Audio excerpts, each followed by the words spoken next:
Sebenarnya kalau untuk inspirasi, pada dasarnya suka makanan dan suka sama proses mengolah makanan, inspirasi bisa datang benar-benar dari mana aja ya.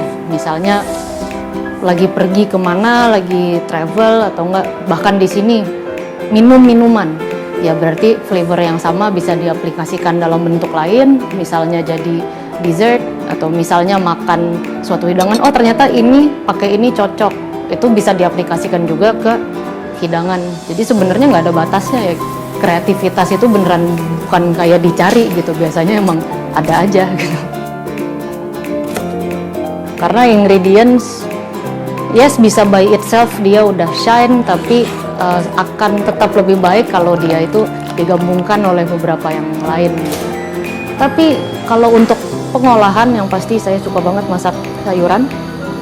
Semua jenis sayur saya suka explore, sayur itu bisa diapain aja, terus bagaimana caranya si sayur itu bisa jadi bintang juga di piring, bukan hanya side dish.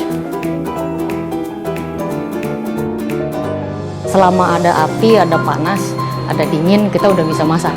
Itu the base lah, masakan-masakan tradisional yang simple hanya dengan modal kompor sama yang dingin, kulkas, permainan temperatur itu udah enough. Tapi sekarang dengan perkembangan kuliner saat ini, of course sudah mulai banyak condiments, kita bisa main tekstur yang lebih, yang itu memang harus didukung oleh peralatan.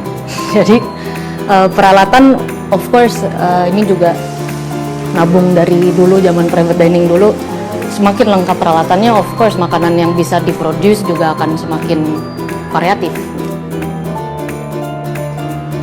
The best part in cooking, buat saya cooking itu lebih ke sharing. Misalnya saya makan makanan yang buat saya enak banget, itu secara natural saya pengen kasih coba makanan tersebut ke orang lain, terus enak banget nggak? Enak banget kan? Gitu.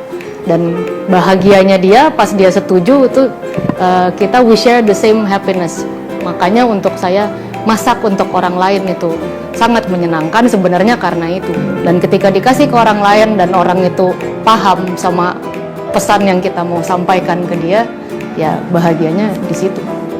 Jadi prep sendiri di rumah, nanti sampai sana kan di prep berapa persen, nanti sampai di lokasi berapa persen lagi dilanjutin.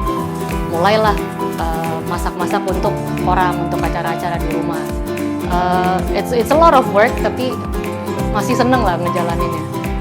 Sampai akhirnya si private dining ini demand-nya lumayan banyak. Dari situ saya nabung pelan-pelan, setiap ada event saya nabung, saya bangun rumah dining ini.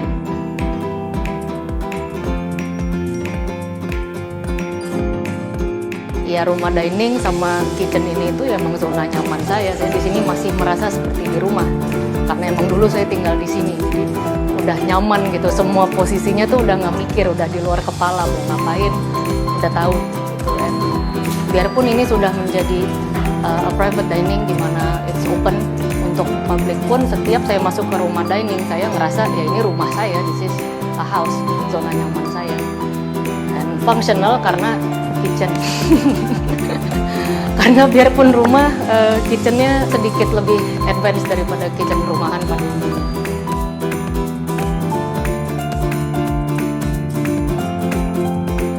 Kalau utensil sih sudah pasti kompor stove, karena saya anak kompor, dan kompor juga kan sekarang pan beda-beda kan, dari bahannya, materialnya, bisa produce rasa yang beda-beda juga.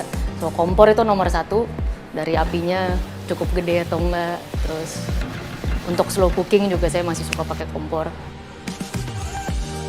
Saya selalu suka banget sama island dari dulu. Semua kitchen saya harus ada islandnya, dan tabletopnya juga buat saya penting karena kita plating di situ. Kadang sebelum kalau lagi prep kita juga prep di situ. Jadi bahannya emang nyari gitu. Tabletop tuh harus besar, luas, spacey dan bagus. Jadi emang kita sangat casual, dan tamu maunya apa. Misalnya kita mau kumpul-kumpul keluarga aja kok, mau celebrate.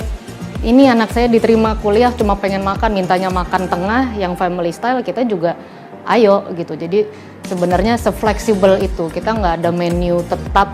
Kalau di sini rumah dining lebih ke tempatnya. It's it's the place di mana ada open kitchen, bisa berinteraksi langsung sama tamu, mejanya juga cuma ini.